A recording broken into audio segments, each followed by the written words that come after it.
서울대학교 의과대학 해부학 실습실은 1970년대부터 지금까지 의대생들 사이에서 전설급 귀신이 출몰하는 장소로 불린다고 한다.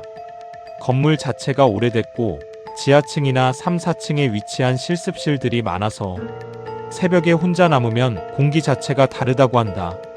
카데바의 부용 시신들은 보통 기증받은 시신인데 한국에선 가족들이 위령제를 지내고 기증하는 경우가 대부분이지만 옛날에는 기증되는 시신보다 무연고 시신이나 사고자살 사망자가 많았다고 한다. 그래서 실습생들 사이에 억울한 시신들이 계속 떠나지 못한다 라는 소문이 30년 넘게 돌고 있다고 한다. 오늘은 그 이야기를 들려주려고 한다. 석준이는 서울대 의대에 입학한 지 1년째 되는 해였다. 1학년 때부터 해부학 실습이 시작됐지만 진짜 무서운 건 2학년 가을쯤부터였다. 영구동 3층 해부학 실습실. 포르말린 냄새가 코를 찌르는 그곳에서 모든 게 시작됐다. 첫 실습날 교수님이 신신당부를 하셨다.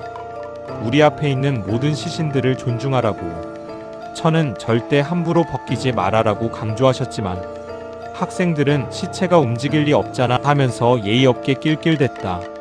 처음엔 석준이도 그냥 웃어넘겼다. 그래봤자 시신이라며 나도 아니란 생각을 했었다. 지금 생각해보면 미친 짓이었다. 석준이 조는 47번 시신을 배정받았다. 젊은 여성 시신. 사고사로 기증됐다는 정보가 적혀 있었다. 천 아래로 드러난 팔과 다리는 차갑고 딱딱했지만 왠지 손가락 끝이 살짝 꿈틀거리는 것 같았다. 근육 반사잖아. 놀라지 마라며 선배가 웃으며 말했다. 하지만 석준이는 그날 밤 꿈에서 그 손가락이 자신을 가리키는 걸 봤다고 했다. 실습이 깊어지면서 이상한 일들이 하나둘 시작됐다. 새벽 2시쯤 야간 실습 당번이 된 날. 다른 애들은 다 가고 석준이 혼자 남아 도구를 정리하고 있었다. 실습대 위 47번 시신은 천이 살짝 미끄러져 내려가 있었다. 누가 벗겼지? 하면서 다가가 천을 다시 덮으려는데 아주 작은 목소리가 들렸다. 고마워, 이제 가볼게. 여자 목소리였다. 쉰 듯 포르말린에 젖은 듯한 소리. 석준이 얼어붙었다. 시신의 눈이 천 아래서 반쯤 떠져 있었고 그 눈이 자신을 똑바로 쳐다보고 있었다. 초점이 맞춰진 게 분명했다. 겁에 질려 뒤로 물러서는데 실습실 문이 철컥 잠겼다. 평소엔 절대 안 잠기는 문이었다. 스스로 잠길 수도 없고 말이다. 10초, 20초. 시간이 멈춘 듯 했지만 갑자기 이유 없이 문이 저절로 쓱 하고 열리더니 복도 불이 환하게 켜졌다. 말도 안 되는 상황에 정신이 없었지만 뒤돌아보니 천은 다시 덮여있고 시신은 아무 일 없었던 듯 누워있었다. 귀신이 코칼 노릇이네 라고 생각하며 그날 이후 석준이는 해부실에 다시는 혼자 남지 않기로 다짐했다. 하지만 그게 석준이 마음먹은 대로만 되는 일은 아니었다. 며칠 후 또 야간 실습날이 되었다. 이번에도 석준이가 청소 당번이었다. 청소를 끝마치고 불을 다 끄고 나가려는데 실습대 위에서 철컥철컥 소리가 났다. 해부 도구와 메스가 갑자기 저절로 움직이는 거였다. 카베다 송 근처에서 도구들이 떨리고 있었다. 마치 누가 안에서 칼을 쥐려는 듯. 석준이는 너무 놀라 다리가 떨어지지 않아 주저앉아서 그 상황을 계속 보고 있었다. 그때였다. 실습실 구석에 있던 오래된 스피커에서 잡음이 터져나왔다. 아파 아파 아파. 여자 울음소리가 점점 커지더니 갑자기 뚝 하고 소리가 끊겼다. 석준이는 이때다 싶어 도망치듯 문을 열고 복도로 기어나왔다. 심장이 터질 것 같았다. 쿵쿵쿵. 그날부터 실습실 영구동 전체가 이상해진 것 같았다. 말도 안 되는 일들이 계속 발생했기 때문이다. 그 첫 번째는 학생들이 엘리베이터를 타면 B3층 지하 보관실에서 저절로 멈췄다. 문이 열리면 포르말린 냄새와 함께 차가운 바람이 불어왔다.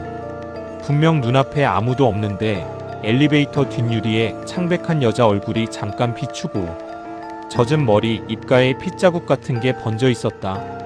엘리베이터가 3층에 도착해서 문이 열리고 나면 그 여자가 실습실 쪽으로 천천히 걸어 들어가는 뒷모습을 봤다는 사람이 속출했다. 석준이도 그 상황을 또 겪었고 엘리베이터는 다시는 못탈 것 같았다. 소문은 빠르게 퍼졌다. 알고 보니까 47번 시신이 위령제 안 받았대. 가족이 제대로 안 지내서 이승을 떠나지 못하는 거야. 자초지정을 듣고 떠들썩해진 영구동 소문에 선배 하나가 유명한 무당을 부르게 됐다.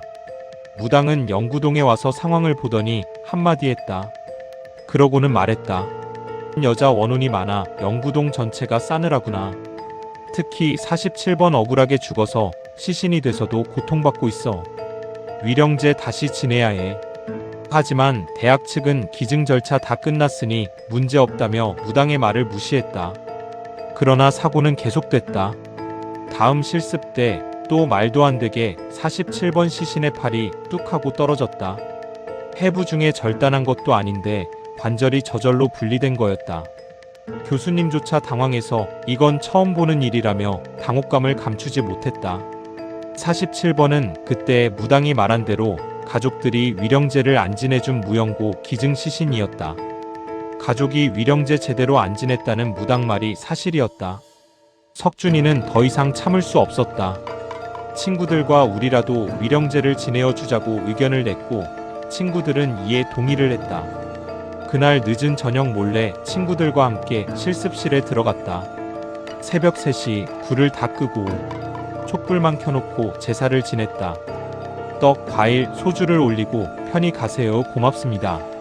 저희가 공부할 수 있게 해주셔서 라고 인사했다. 그 순간 실습실 공기가 갑자기 따뜻해졌다. 포르말린 냄새가 옅어지면서 아주 작은 바람이 불었다. 고마워. 이제 마음 편히 갈 수 있을 것 같아. 동기들이 계속 엘리베이터와 영구동 청소할 때 듣던 그 여자 귀신과 같은 목소리였다. 하지만 이번엔 울음이 아니라 진심 어린 감사였다. 촛불이 한번 흔들리더니 꺼졌다.